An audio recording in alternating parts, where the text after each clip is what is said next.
Dear listener, before we begin, take a breath, just one, and let yourself arrive here. We live in a world that praises control. From a young age, we're taught to manage, to achieve, to plan ahead.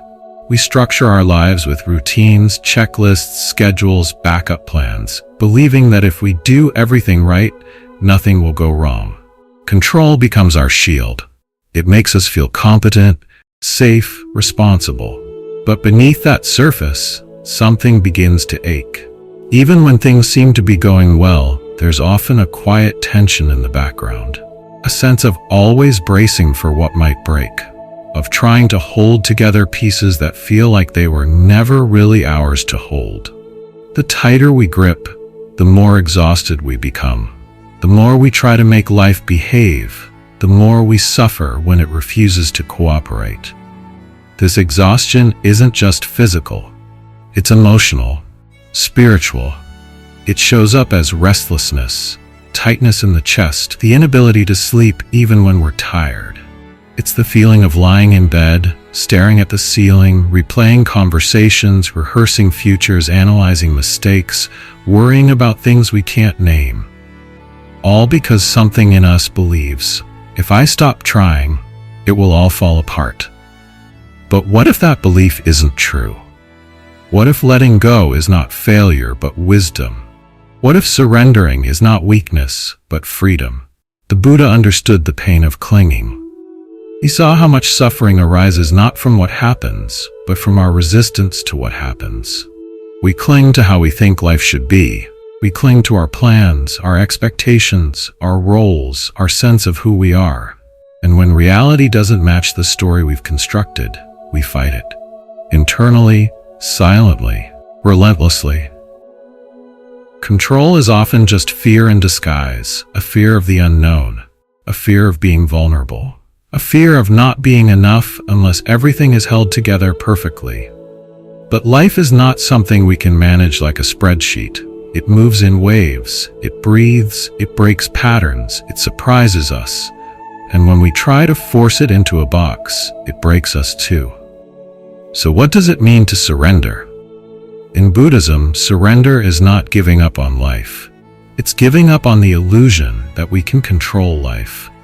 It's the gentle decision to meet each moment as it is, rather than as we wish it to be.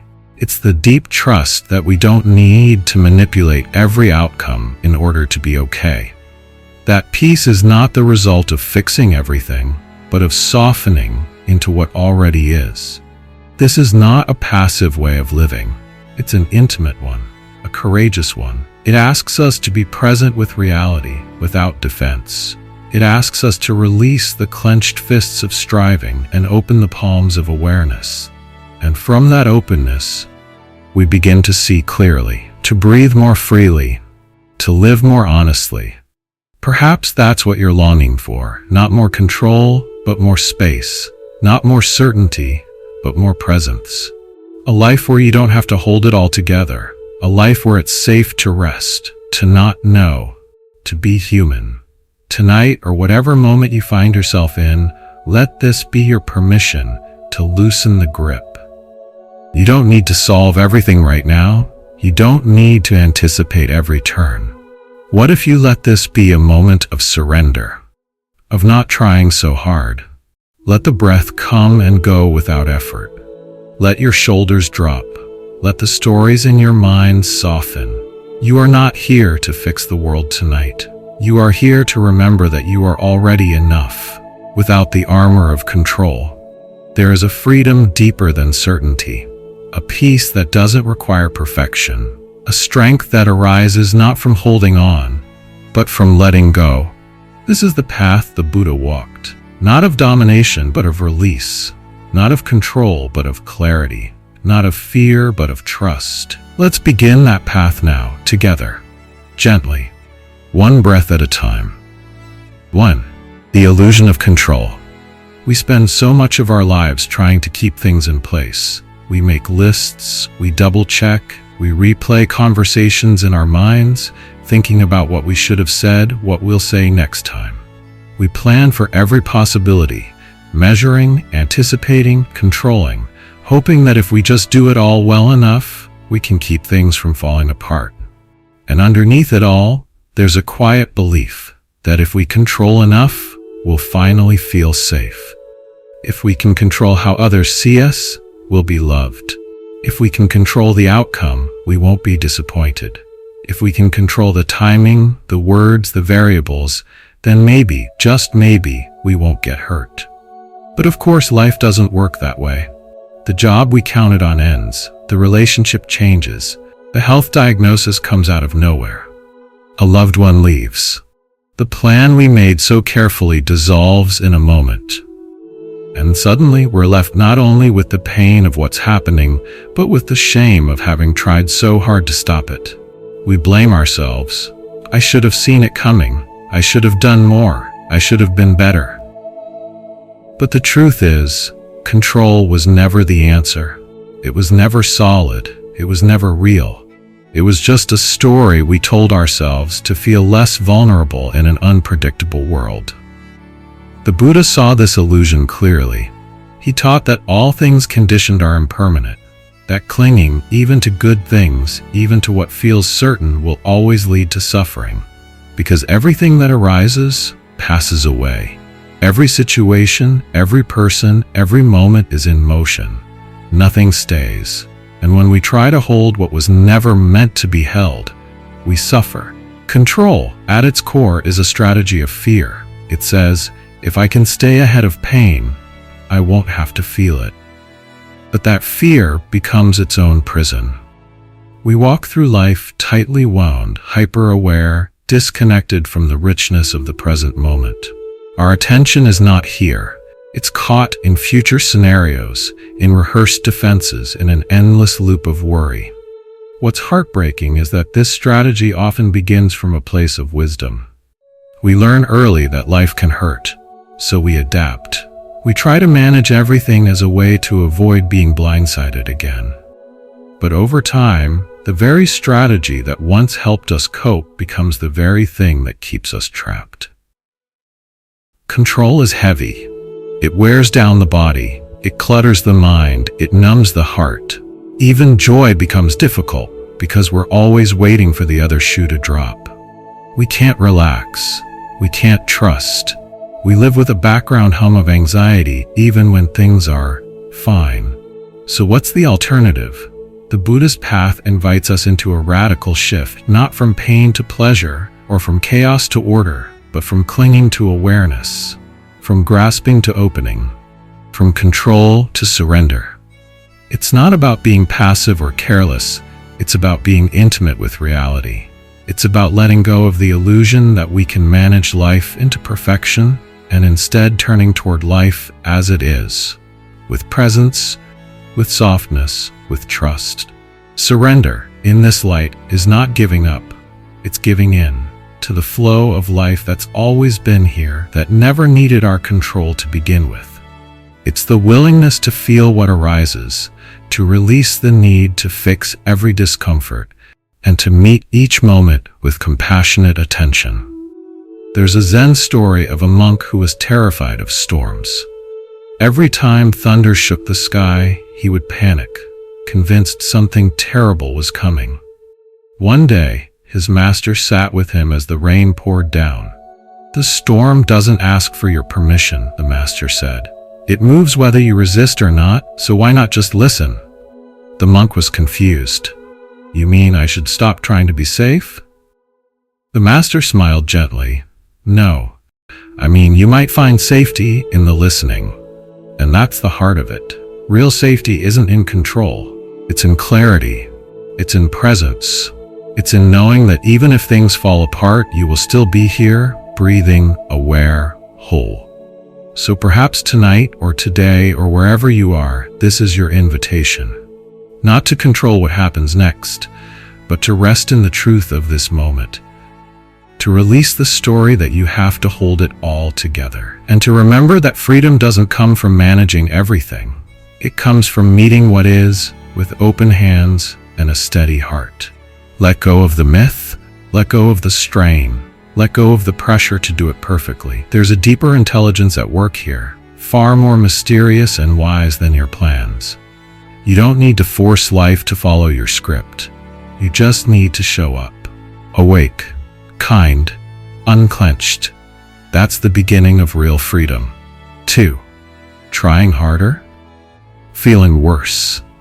There's a quiet story many of us carry, often hidden beneath layers of effort and ambition, that if we just try hard enough, we'll be okay. We think, if I can just fix this part of myself, if I can improve that habit, if I can stay consistent, be stronger, be calmer, be better, then I'll finally feel at peace. It sounds noble. After all, isn't effort important? Isn't discipline part of the path? But when effort is driven by fear of not being enough, fear of being rejected, fear of failing, it stops being a path of growth and becomes a cycle of exhaustion. And what's most painful is that the harder we try, the worse we feel. We wake up already behind, already guilty, already tense. Meditation becomes another thing we have to do right. Self-care becomes a checklist. Even spiritual practice can become a subtle form of control, another attempt to perfect the self, to eliminate every shadow, to stay ahead of pain. But here's the truth. The self you are trying to fix is already tired. It doesn't need more pressure. It doesn't need to be purified or upgraded. It needs to be seen, held, loved as it is. And that kind of transformation doesn't come from striving. It comes from softening. The Buddha taught that the root of suffering is craving, not just for things but for self-perfection. We crave to become, to be someone else, to reach some imagined version of enlightened or worthy or finally peaceful. And we convince ourselves that the only thing standing between us and peace is more effort. But effort, when not rooted in mindfulness and compassion, becomes force. It becomes subtle violence against the self. It says, "You are not okay yet. Keep pushing." And even when we achieve something, that voice doesn't rest. It just sets a new target. This is not to say that discipline is wrong. The Buddhist path includes right effort. But right effort is not about force. It's about alignment. It's effort that arises from clarity, not from panic. It's action rooted in presence, not self-judgment. It's the difference between swimming with the current and trying to dam the entire river with your bare hands. There's a Zen saying, "Sit quietly, doing nothing. Spring comes and the grass grows by itself." This isn't a call to laziness. It's a reminder that transformation happens naturally when we stop interfering, when we stop micromanaging the inner landscape. When we create space, silence, stillness, life responds. Consider the way a wound heals. You don't have to tell it what to do. You just need to keep it clean, protect it, and trust the body's innate wisdom. The same is true for emotional and spiritual healing. The more we push, the more we pick at it, the longer it takes. But when we hold space with gentleness, something deep begins to mend. Trying harder is often a mask for not trusting. Not trusting ourselves, not trusting life, not trusting that we are already held by something deeper than our plans. So we keep striving, but the striving becomes a loop. It takes us further from peace, not closer. There's nothing wrong with wanting to grow, but ask yourself, is your growth rooted in fear or in love? Are you moving from "I need to be better" or from "I want to live more fully, more kindly, more awake"? The difference is everything. The Buddha didn't teach that we should become superhuman. He taught that we should become real, present, aware.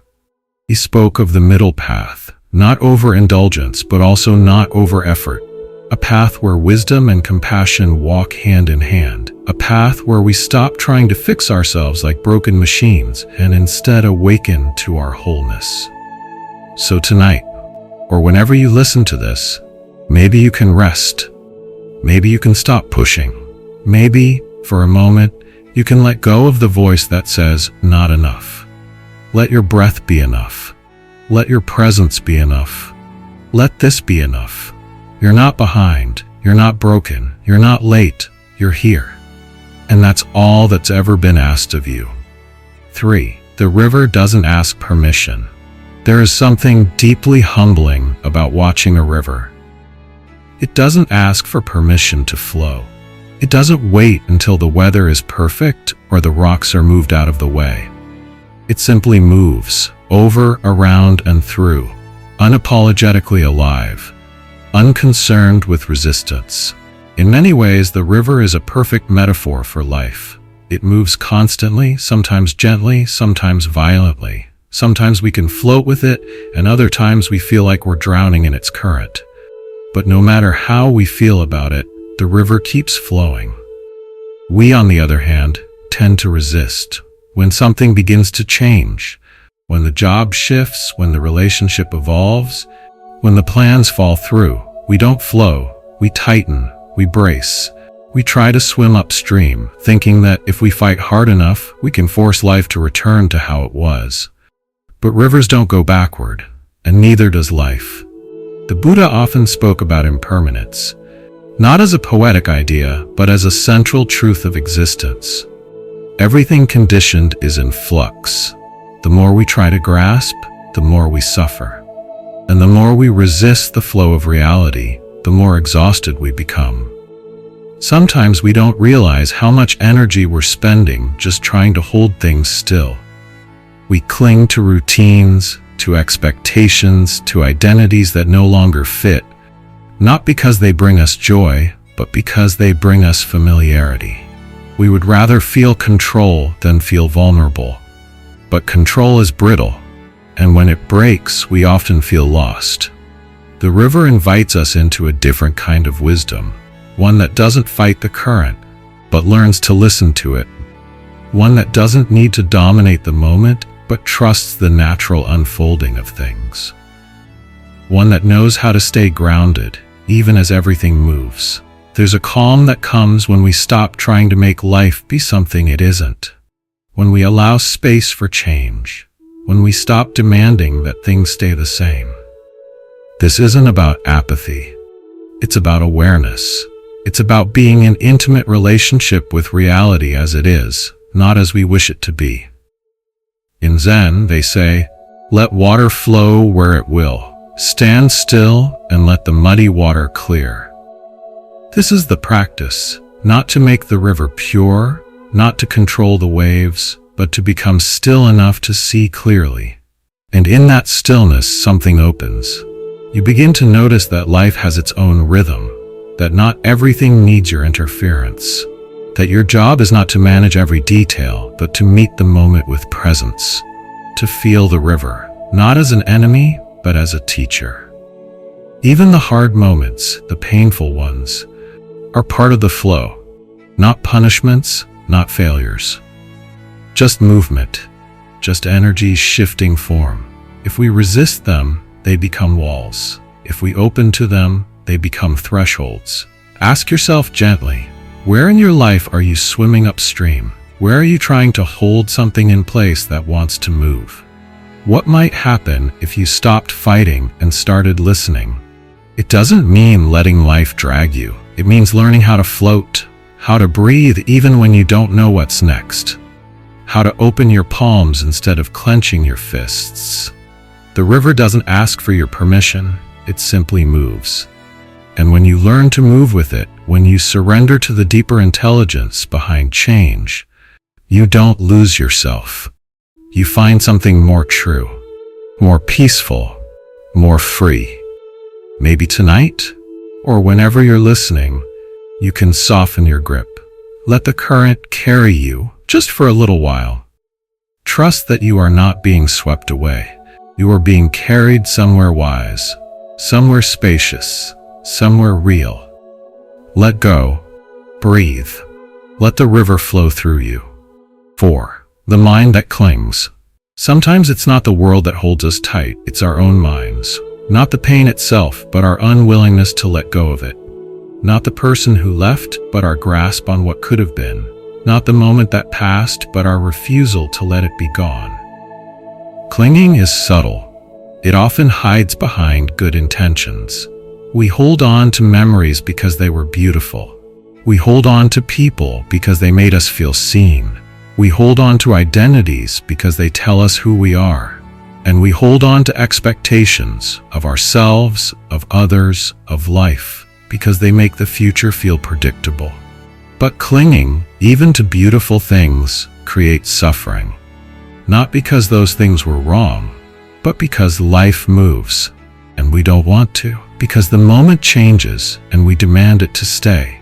Because what once gave us joy now brings us pain, simply because we won't let it go. The Buddha taught that attachment is the root of suffering, not in a harsh or moralistic way, but as a gentle truth, observed again and again. The mind that clings is the mind that struggles, not because life is cruel, but because it is impermanent. And when we cling to what is impermanent, we break. This doesn't mean we shouldn't love. It doesn't mean we shouldn't care.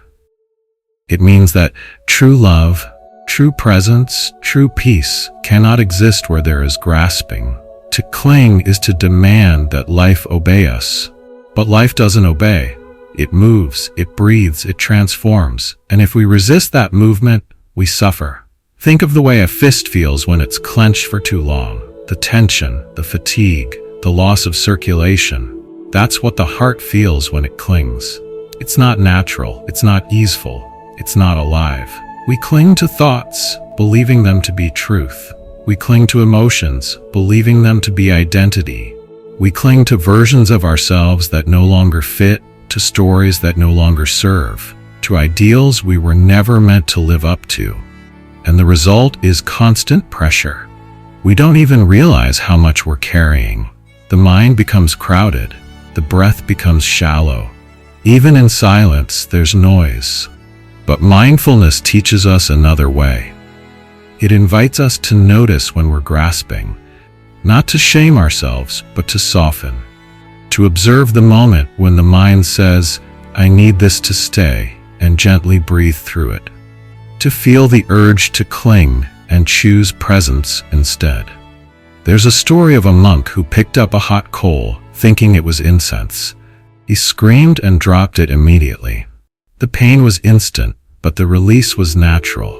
He didn't argue with it. He didn't try to hold on. He let go. Clinging is like holding a hot coal and wondering why we're burning. Letting go isn't a rejection, it's mercy. Of course, it's not always that easy. Some things live deep in us, wounds, losses, fears, and letting go isn't always a moment. Sometimes it's a process, a slow unclenching, a gentle loosening over time. But every breath we take with awareness is a step toward that release. Try asking yourself, what am I clinging to right now? A belief, a person, an outcome, an old version of myself? And then ask, is it helping me or holding me? This isn't about giving up what matters. It's about releasing the illusion that you can control it. It's about honoring the love, the lesson, the beauty, and allowing it to move on. When we stop clinging, we don't become empty. We become available to life, to healing, to what's here now, to who we are without the story. You don't have to drop everything at once. Just notice, just breathe. Just open a little more space in the hand that's been holding too tightly. The mind that clings is afraid, but the heart that lets go remembers how to trust. And in that trust, there is peace. 5. Trusting what you cannot see. It's one thing to let go. It's another to trust what comes next. For many of us, surrender feels terrifying, not because we don't want peace, but because peace requires us to release control over the unknown.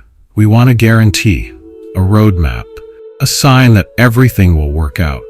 We say, okay, I'll let go, but only if I know where I'll land. But that's not how trust works. Trust is not certainty. It's not a promise that nothing will go wrong. It's a quiet willingness to be with what is, even when we don't understand it, even when it scares us, even when it's not what we asked for. The Buddha called this quality saddha, faith, not in the sense of blind belief, but in the sense of a heart inclined toward truth, even when the mind can't yet see clearly. It's the courage to walk in the dark with open eyes, to breathe through the fog without forcing the sun to rise. This kind of trust is not naive. It's not passive. It's active, a conscious choice to soften into the unknown again and again. It's what allows us to show up fully without controlling the outcome, to love without holding, to speak truth without expecting applause, to rest even when we don't know what's next. We've been taught that to be wise means to be certain. But in spiritual life, wisdom often looks like standing still in the middle of not knowing and choosing to remain open. Think of a seed buried beneath the earth. It has no evidence that the light will come. It can't see the sky, but it still opens, slowly, gently, with no promise except the pull of something deeper. That's trust. And maybe that's where you are now, beneath the surface, unsure, waiting. Maybe you've let go of something, a relationship, a version of yourself, a dream that no longer fits, but the next thing hasn't yet arrived. That in-between place can feel endless, but it's not a mistake. It's a part of the path. We are not meant to see the whole map at once. If we did, we might run, or cling, or control again.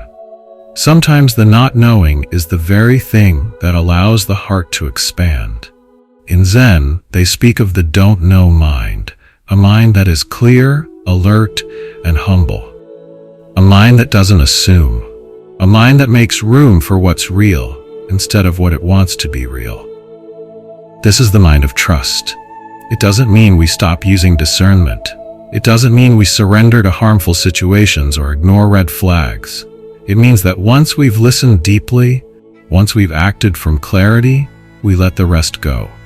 We stop rehearsing the future. We stop grasping for guarantees. We meet the moment as it is. Trust doesn't have to be grand. It can be as simple as breathing through discomfort instead of fixing it. As gentle as sitting in silence without rushing for distraction. As brave as pausing before reacting. As kind as saying, I don't know, but I'm here.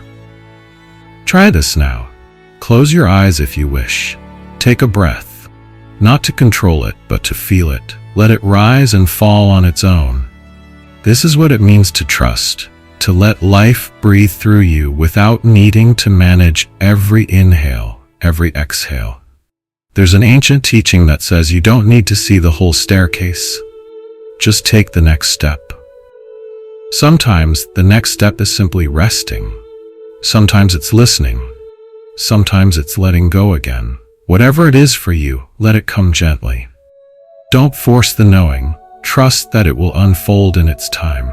You were never meant to control everything. You were meant to remember what it feels like to be held.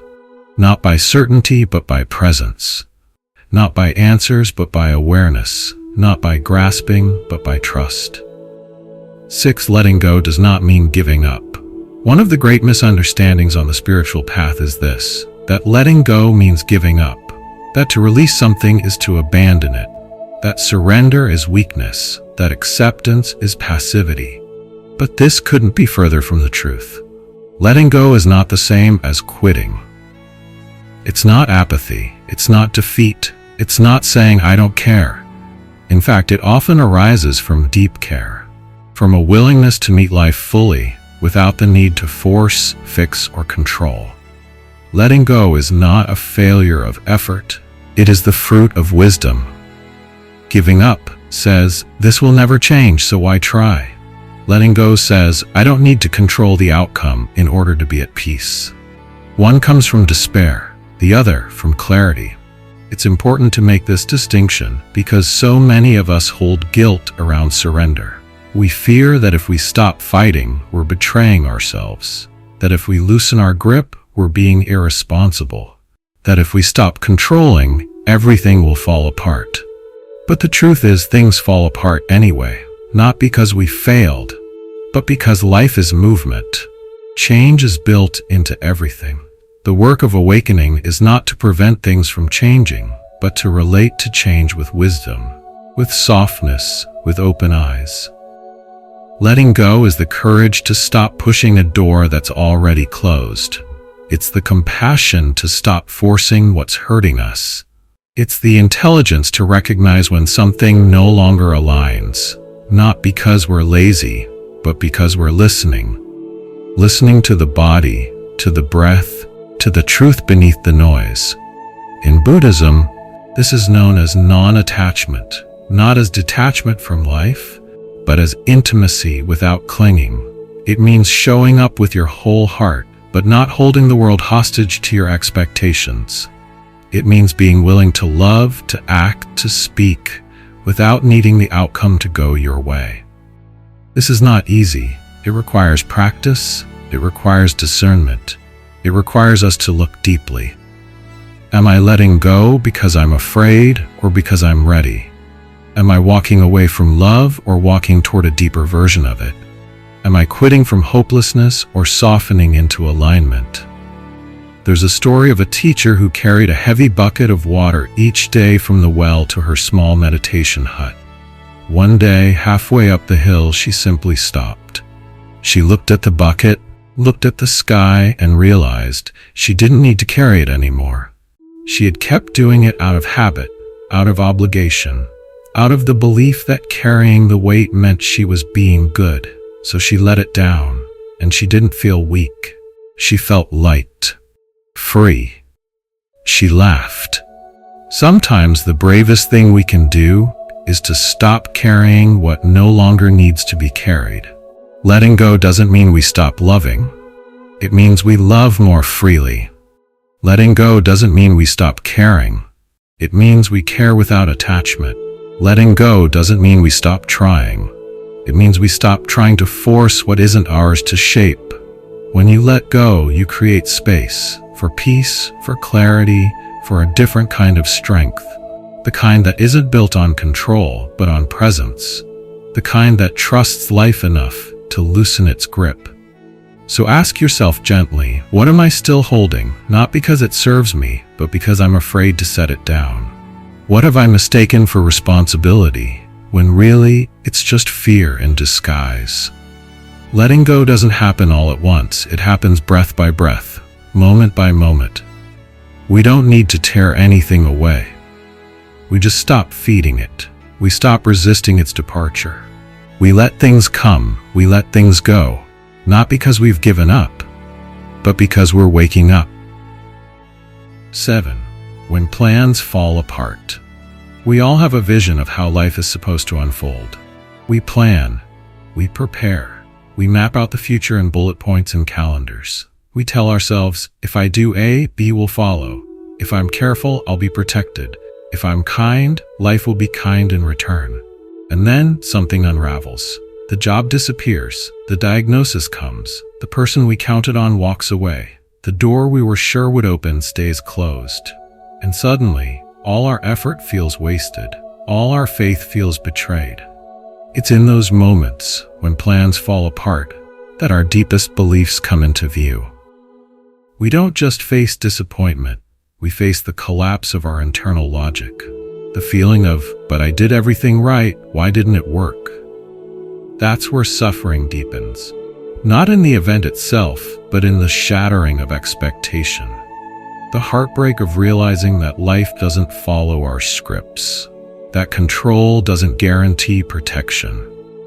That goodness doesn't always mean reward.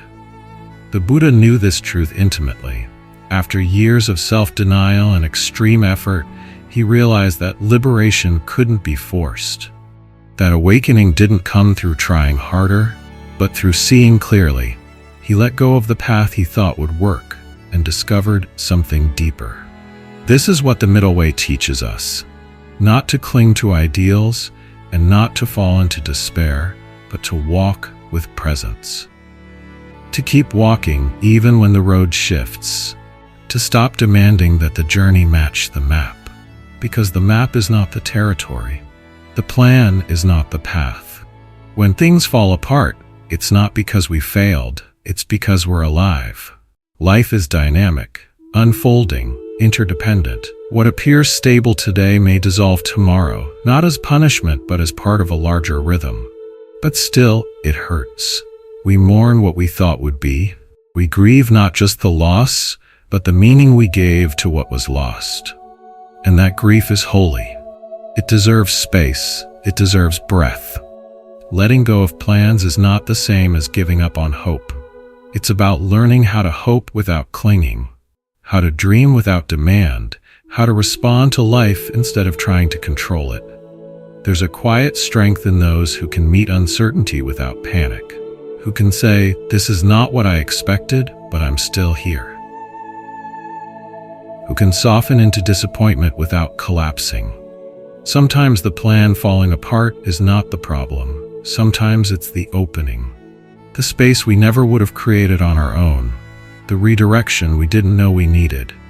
The invitation into something more honest, more grounded, more real. Think of a forest after a fire. At first, there's only ash, silence, charred remains, but underneath the soil is rich. The seeds awaken. New growth begins. Not because we force it, but because life, by its nature, renews itself. Maybe you've been holding tightly to a plan. Maybe it gave you purpose. Maybe it made you feel safe. But if it's slipping from your hands now, perhaps that's not failure. Perhaps it's time. Time to breathe without knowing. Time to feel what's underneath the striving. Time to discover who you are when the map disappears. You don't have to like it. You don't have to understand it. You just have to stay open. To trust that something else can emerge from this space. That you are not lost, you are being reoriented. Not punished, but redirected. Not abandoned, but called inward. Let the plan go. Let the grief be real. Let the path rewrite itself, step by step, breath by breath. 8. What the Buddha let go of. Before he became the Buddha, he was a prince. Siddhartha Gautama, born into comfort, luxury, and every earthly pleasure.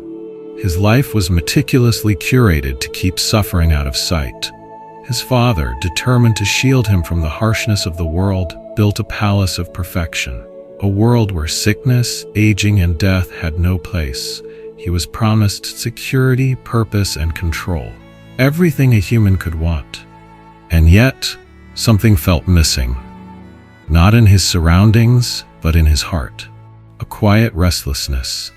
A longing beyond explanation. A subtle sense that the perfection around him was incomplete. That maybe the walls built to protect him were also walls that concealed the truth. One day he ventured beyond those walls, and what he saw changed everything. An old man, a sick man, a corpse, and a wandering monk. For the first time, he saw impermanence. He saw the human condition, stripped of illusion. And with it came a piercing realization. Nothing in the world could shield him or anyone from suffering. That moment wasn't just an awakening. It was a letting go. Letting go of ignorance. Letting go of the illusion of control. Letting go of the belief that comfort guarantees peace. And with that, he made a decision that would change the course of history. He walked away. But what's most powerful isn't that he left a palace. It's what he left behind inside himself. He let go of status, of wealth, of identity. He let go of being someone, of being important, of being admired. He gave up the life that everyone else was chasing because he knew, deep down, it would never satisfy the deeper call within. And that's what makes his story so enduring. Not because he became enlightened, but because of how much he was willing to release in order to see clearly. The spiritual path didn't begin when he reached enlightenment under the Bodhi tree. It began the moment he chose truth over comfort, uncertainty over privilege, simplicity over control. We often admire the Buddha's wisdom, his calm presence, his boundless compassion. But what we forget is the process that got him there. He didn't collect wisdom like trophies. He shed illusions like old skin. Layer by layer, letting go of all that was false, all that was extra, all that blocked the light from within. And perhaps we are invited to do the same. No, we don't live in palaces, but we each have our own forms of attachment, our own beliefs about who we should be, our own masks we wear to stay safe, to be accepted, to feel valuable. We hold tightly to identities, parent, achiever, helper, spiritual seeker. We cling to outcomes, roles, expectations, not because they're wrong, but because we're afraid of what might happen if we set them down. But the Buddha's path shows us that true freedom doesn't come from controlling life. It comes from loosening our grip, from seeing clearly, from trusting that what we truly are, beneath the stories, is already enough. This doesn't mean we abandon our lives or responsibilities. It means we live them with more spaciousness, with more presence, with less grasping. It means we stop demanding that the world confirm our worth, and instead begin to see our worth as something inherent, unshaken, unearned. The Buddha let go of more than comfort. He let go of the self, the idea of a fixed, separate me that had to be protected, defended, improved. He saw through the illusion that we are our titles, our bodies, our thoughts. And in that letting go, he found something luminous. He found peace not dependent on conditions, a freedom untouched by the world's chaos. What might happen if you began to let go, even just a little? What if you loosened your grip on needing to be understood, on needing everything to go according to plan, on needing to appear put together all the time? What if letting go wasn't weakness, but wisdom? What if it wasn't the end, but the beginning? You don't have to walk away from your life to follow the Buddha's path. You simply begin by noticing what you're clinging to, by asking, is this helping me be more present, more awake, more free? And if the answer is no, you practice releasing, not all at once, but breath by breath. The Buddha didn't teach us to escape life. He taught us to meet it fully, with eyes open, heart open, hands open.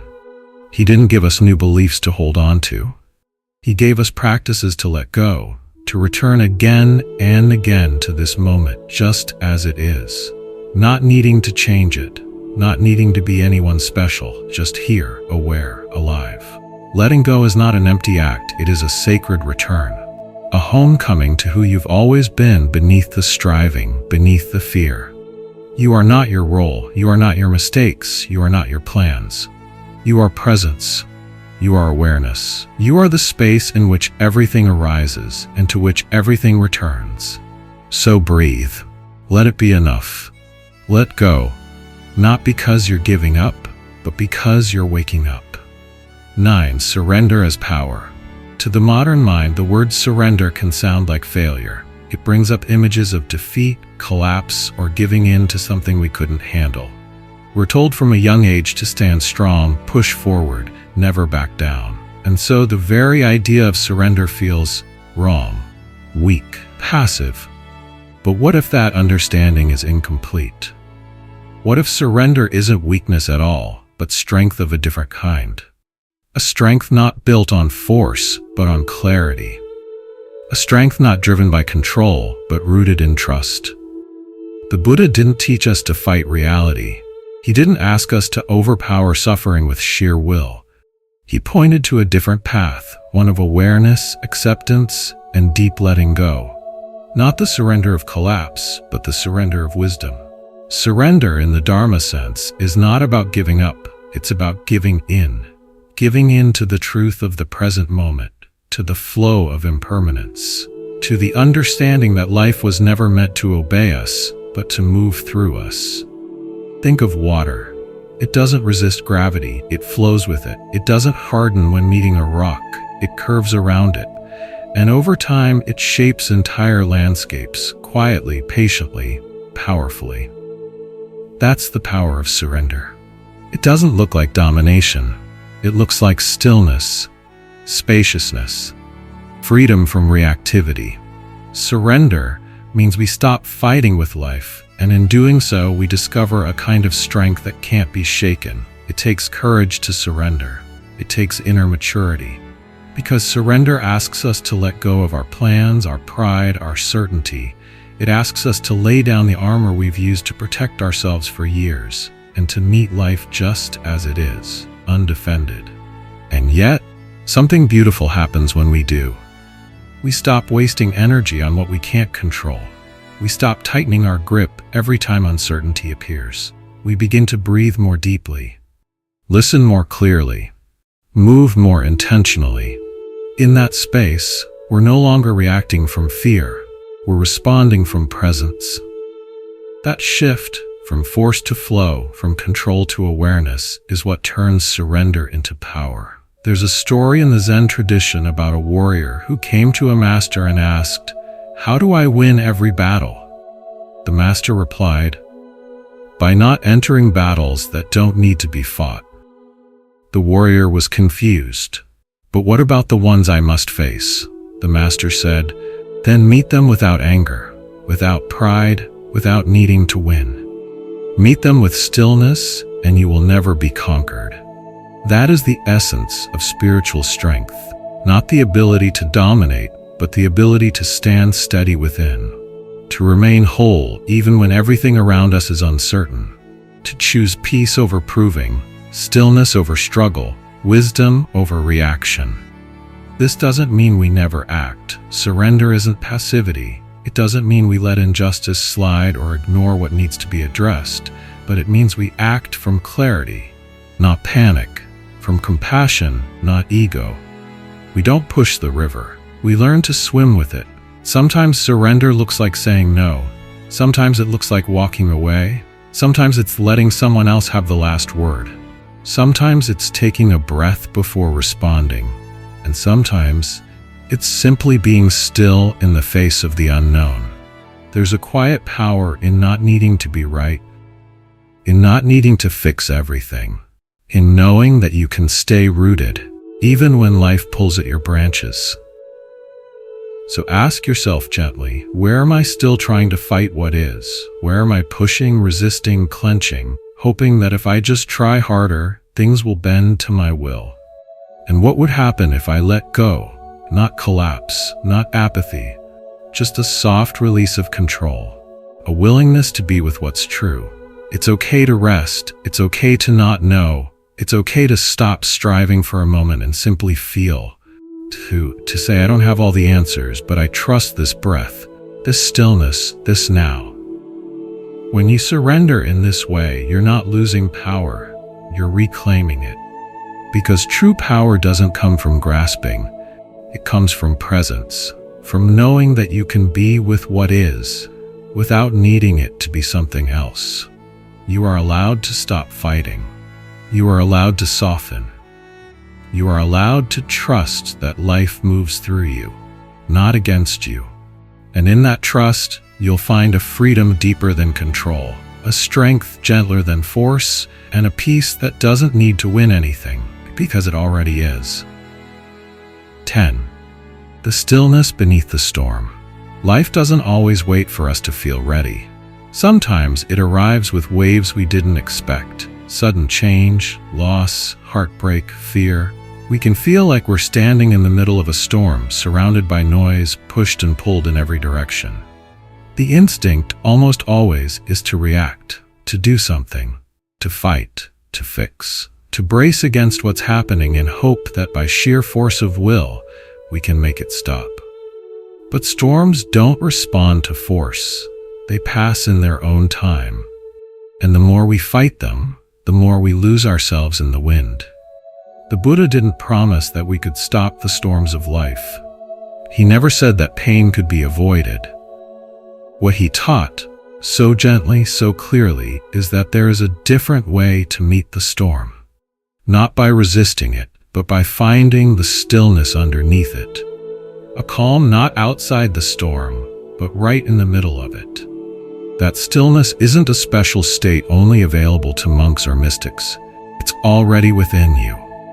Right now, it's the part of you that watches, the part that breathes, the part that stays present, even when everything else feels uncertain.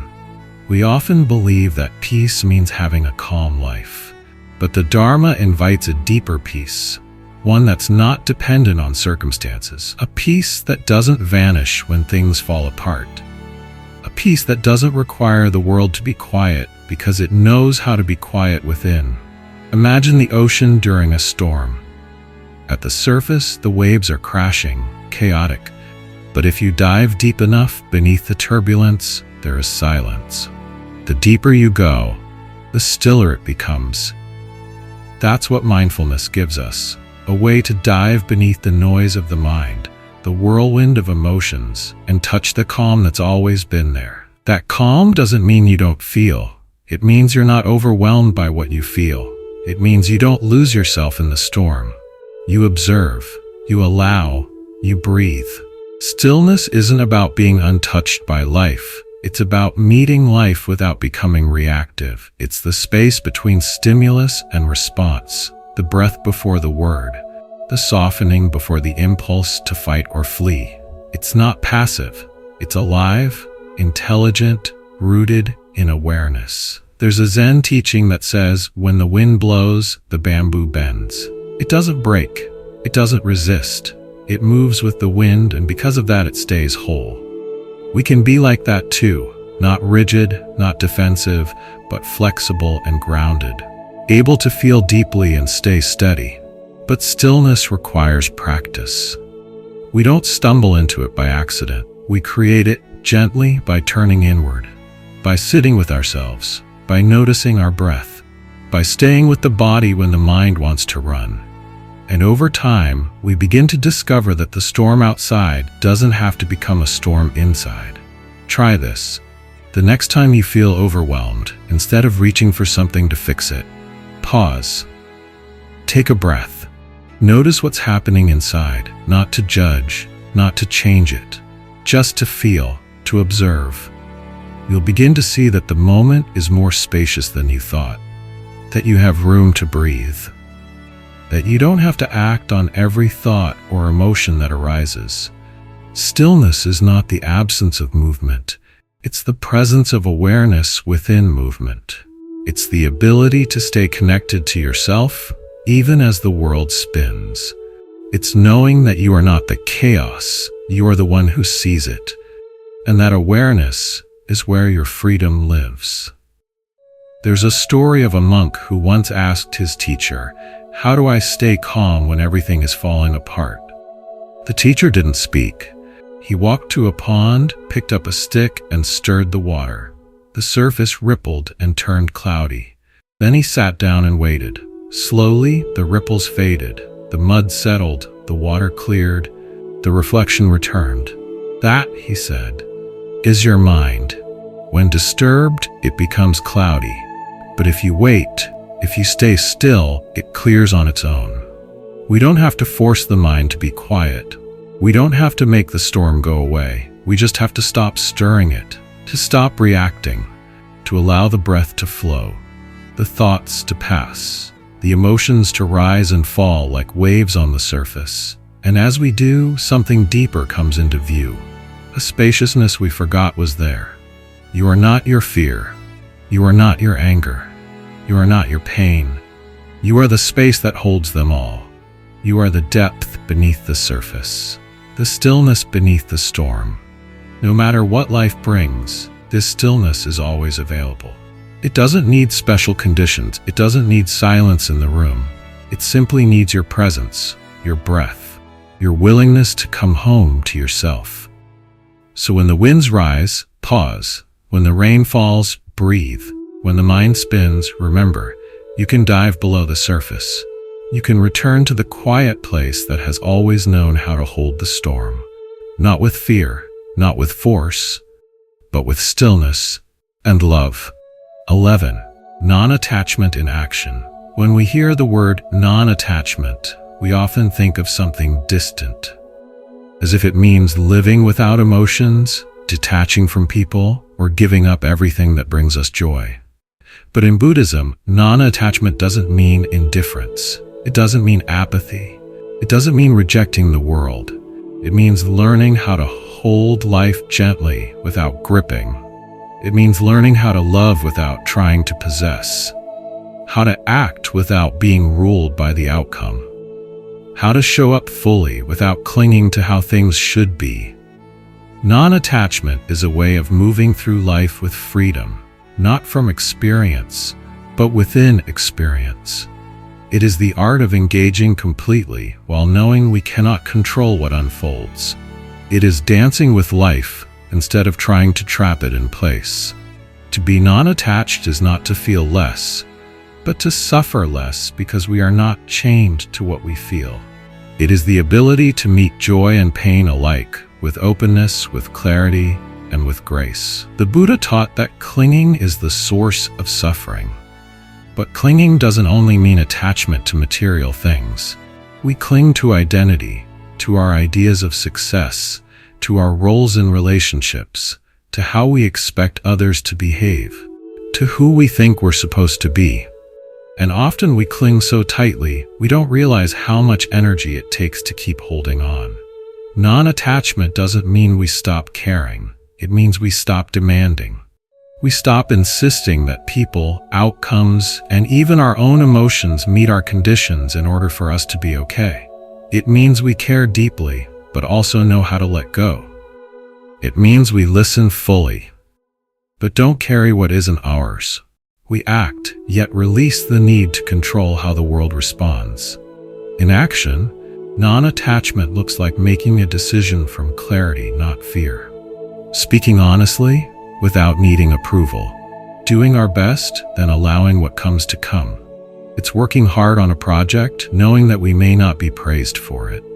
It's loving someone fully, while knowing they are free to walk away.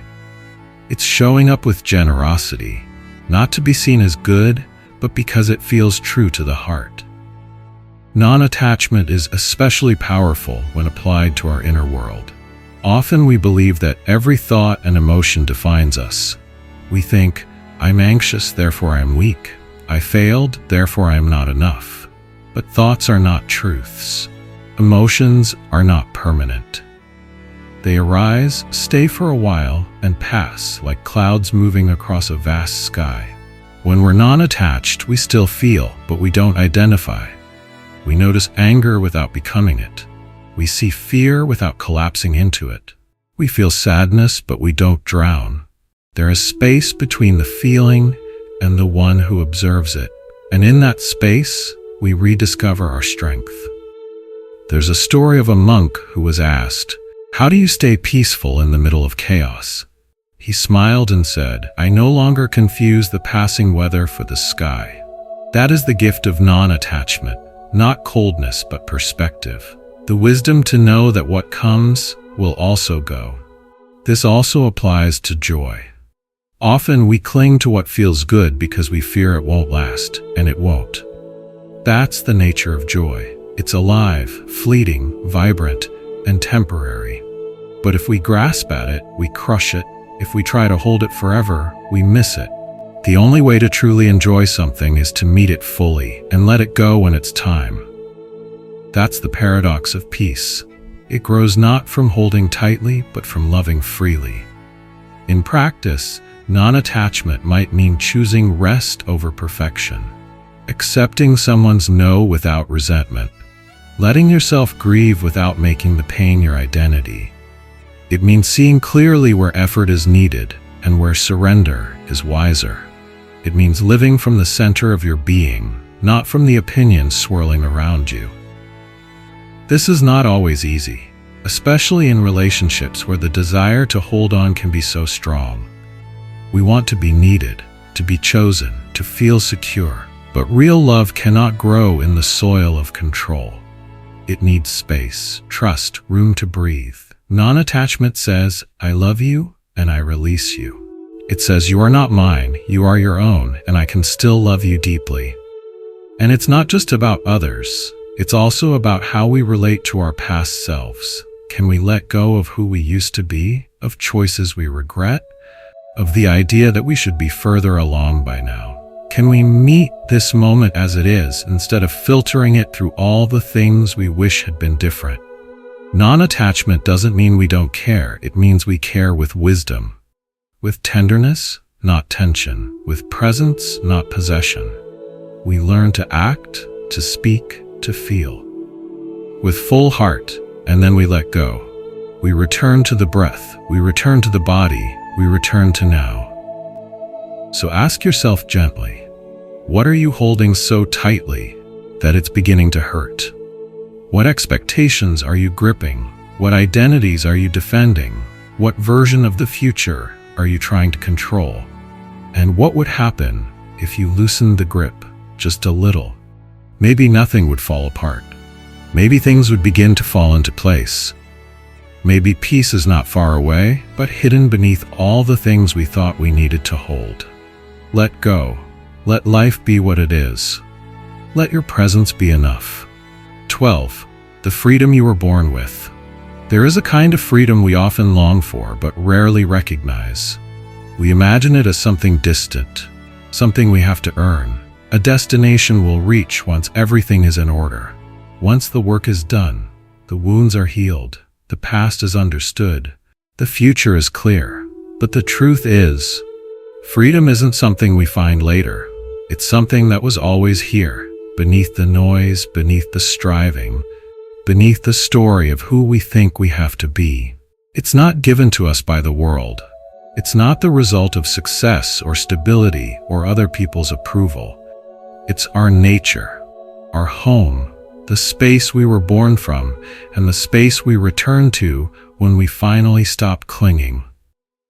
The Buddha didn't teach us how to become free. He taught us how to recognize that we already are, not in the sense of being free from pain or difficulty, but free within them, free to meet each moment as it is, free to feel without fear, free to move through life without needing to hold everything together.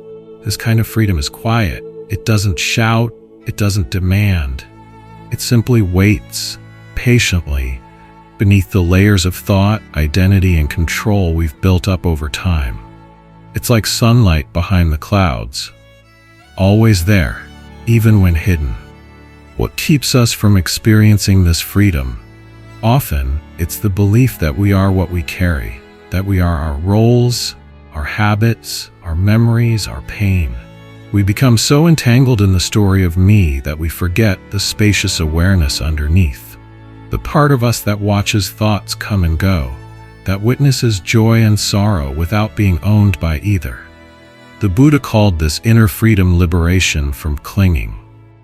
When the mind is no longer attached to form, feeling, perception, or identity, what remains is vast, peaceful, and awake. This isn't about becoming detached from life. It's about becoming intimate with it. So intimate that we no longer need it to be different than it is. Imagine walking through the forest without needing to name every tree, without needing to own any of it. Just being with it, present, open, and at ease. That's what inner freedom feels like. It's not that the forest changes. It's that your way of relating to it changes. Freedom doesn't require perfection. It doesn't require that you always feel good or always stay calm. It simply requires awareness, a willingness to see clearly, to stay with what's real, to allow things to arise and pass without needing to fix, chase, or grasp. And it also requires kindness, because often the deepest prisons are the ones we build for ourselves. The prison of, I should be more, I'm not enough, I can't rest yet. These thoughts don't come from truth. They come from conditioning, from years of being told that our worth depends on what we do, what we achieve, how we appear. But none of that defines you. You were free before anyone told you who to be. You were free when you were still curious, still open, still unafraid to rest in silence. That freedom hasn't left. It's just been buried, beneath expectation, beneath fear, beneath the noise of a culture that equates busyness with value. But slowly through practice, you begin to return, to peel back the layers, to feel the breath, to notice the sky, to sit with yourself without needing to improve anything. And in that stillness, you rediscover what was never really lost. This doesn't mean your life will become easy. Freedom doesn't make storms go away. It simply means you don't have to be swept away by them. You can stand in the rain and still feel your feet on the earth. You can grieve and still know the part of you that is untouched. You can walk through fire and still remember that awareness is fireproof. There's a story of a student who asked the Buddha, "What have you gained from meditation?" The Buddha smiled and replied, "Nothing.